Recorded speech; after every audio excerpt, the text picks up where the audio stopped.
আমরা এখন পৃথিবীতে বসে আছি। আর আমাদের এই পৃথিবী থেকে ২৪ বিলিয়ন কিলোমিটার দূরে ভেসে বেড়াচ্ছে মানব নির্মিত একটি যন্ত্র। এই ছোট্ট যন্ত্রটি এখনো সৌরজগতের সীমানা ছাড়িয়ে অজানা মহাকাশে ভেসে বেড়াচ্ছে। আর এই যন্ত্রটি হলো ভয়েজার 1। ভয়েজার 1 একটি মহাকাশযান নয়, এটি মানবজাতির এক সাহসী বার্তা, যা মহাবিশ্বকে উদ্দেশ্য করে পাঠানো হয়েছে। আর এটি প্রথম মানব নির্মিত বস্তু যা সৌরজগতের বাহিরের অঞ্চলে পৌঁছায়। আজকের এই ভিডিওতে আমরা ভয়েজার 1 সম্পর্কে জানব। ভয়েজার 1 এর শনি ও বৃহস্পতি গ্রহ ভ্রমণ সম্পর্কে কী কী তথ্য আমাদের নিকট প্রেরণ করেছে তা নিয়ে আজকের এই ভিডিও। তো দেরি না করে চলুন শুরু করা যাক। ভয়েজার 1 তৈরির যাত্রা। 1970-এর দশকে নাসা এর মহাকাশ গবেষক দল সৌরজগতের গ্রহগুলোর একটি বিশেষ আচরণ লক্ষ্য করে। এতে তারা দেখতে পান বৃহস্পতি, শনি, ইউরেনাস ও নেপচুন এমন একটি সারিতে অবস্থান করতে চলেছে, যা প্রতি ১৭৫ বছরে একবার ঘটে। এই সুযোগকে কাজে লাগিয়ে নাসা এর গবেষক দল ভয়েজার প্রোগ্রাম শুরু করে। এই ভয়েজার প্রোগ্রামের সফলতা হিসেবে বিজ্ঞানীরা ভয়েজার 1 তৈরিতে সক্ষম হন। ভয়েজার 1 উৎক্ষেপণ করা হয় ৫ সেপ্টেম্বর ১৭৭৭ সালে কেপ ক্যানিভাল স্পেস স্টেশন থেকে। ভয়েজার 1 এর বৃহস্পতির অভিযান। ১৯৭৭ সালে ভয়েজার 1 উৎক্ষেপণের প্রায় ২ বছর পর ভয়েজার 1 বৃহস্পতির বায়ুমণ্ডলে পৌঁছে যায়। ভয়েজার 1 বৃহস্পতির বায়ুমণ্ডলে পৌঁছে লক্ষ্য করে বৃহস্পতির বায়ুমণ্ডলে হাইড্রোজেন ও হিলিয়াম গ্যাস দিয়ে পরিপূর্ণ। এখানে শক্তিশালী ঘূর্ণিঝড় হয়। ভয়েজার 1 বৃহস্পতির হাজার হাজার ছবি পৃথিবীতে পাঠায়। বৃহস্পতির মাঝে যে বৃহৎ গর্ত আছে তা আমরা ভয়েজার 1 এর মাধ্যমে জানতে পারি।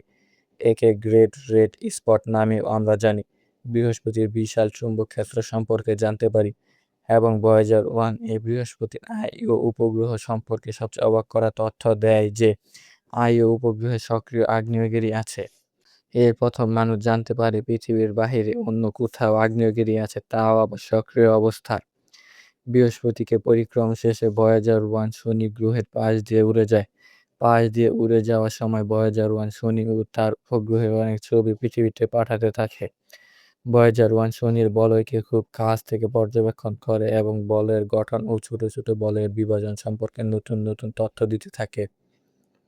ভয়েজার 1 শনি গ্রহের উপগ্রহ টাইটান আবিষ্কার করে এবং দেখতে পায় টাইটান উপগ্রহে ঘন বায়ুমণ্ডল আছে, যা দেখতে কমলা রঙের। এই কমলা রং দেখে বিজ্ঞানীরা বুঝতে পারে টাইটান উপগ্রহে জটিল রাসায়নিক বিক্রিয়া হচ্ছে। এই কারণে বিজ্ঞানীরা পরবর্তীতে টাইটান নিয়ে গবেষণা করে। টাইটানকে পরিক্রমণ শেষে ভয়েজার 1 এগিয়ে যেতে থাকে বিশাল শূন্য মহাকাশে এবং একসময় সূর্যের প্রভাব এলাকার শেষ প্রান্তের দিকে। ভয়েজার 1 ২০১২ সালে হেলিওস্ফিয়ার ছেড়ে আন্তঃনাক্ষত্রিক মহাকাশে প্রবেশ করে। আর এই ভয়েজার 1ই প্রথম মানব নির্মিত যন্ত্র যা সৌরজগৎকে ছাড়িয়ে বিশাল মহাকাশে প্রবেশ করে। ভয়েজার 1 যখন সূর্যের প্রভাব এলাকার শেষ প্রান্তে চলে যায় তখন পৃথিবীর একটি ছবি তোলে। ছবিটি হলো, আপনারা সবাই গোল্ডেন রেকর্ডের নাম শুনেছেন। ভয়েজার 1-এ আছে একটি বিশেষ ডিস্ক যার নাম গোল্ডেন রেকর্ড। এই রেকর্ডে আছে ৫৫টিরও বেশি ভিন্ন ভিন্ন ভাষায় শুভেচ্ছা বার্তা।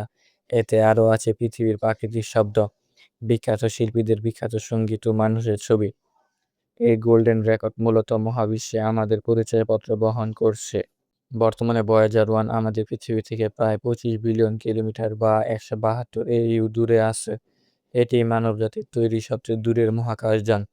ভয়েজার 1 এর প্রযুক্তি বর্তমানে আমাদের হাতে থাকা মোবাইল এর থেকেও দুর্বল। ভয়েজার 1 এর প্রযুক্তি দুর্বল ও দূরত্বের কারণে এর পাঠানো রেডিও সংকেত পৃথিবীতে আসতে সময় লাগে গড়ে ২৩.৫ ঘন্টা। ভয়েজার 1 এর শক্তি ধীরে ধীরে কমে যাচ্ছে, তাই বিজ্ঞানীরা ভয়েজার 1 এর কিছু যন্ত্র পুরোপুরি বন্ধ করে দিয়েছে। এগুলোর মধ্যে রয়েছে camera, interferometer, ultraviolet spectrometer, cosmic রে সাবসিস্টেম এবং লো এনার্জি চার্জড পার্টিকেল। এখনও কয়েকটি যন্ত্র কাজ করছে যা পৃথিবীতে তথ্য পাঠাচ্ছে। এগুলো হলো কেবল ম্যাগনেটোমিটার ও প্লাজমা ওয়েভ সাবসিস্টেম। ভয়েজার 1 এর যেটুকু শক্তি আছে তা দিয়ে ভয়েজার 1 ২০৩০ সাল পর্যন্ত চলতে পারবে।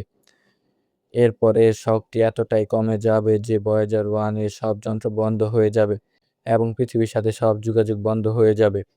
তবুও এটি লক্ষ বছর মহাকাশে ভেসে বেড়াবে। সম্ভবত একদিন এটি কোনো নক্ষত্রের কাছে পৌঁছাবে। ভয়েজার 1 আমাদের শেখায় মানুষ ছোট হলেও তার স্বপ্ন বিশাল।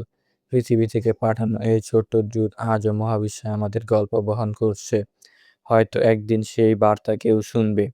আপনার কি মনে হয় ভয়েজার 1 কি মানুষের স্বপ্ন পূরণ করতে পারবে? কমেন্টে জানাতে পারেন। আর ভিডিওটি ভালো লাগলে একটি লাইক দিয়ে চ্যানেলটিকে সাবস্ক্রাইব করে রাখুন পরবর্তীতে এমন চমৎকার ভিডিও পেতে। ধন্যবাদ, দেখা হবে পরবর্তী ভিডিওতে।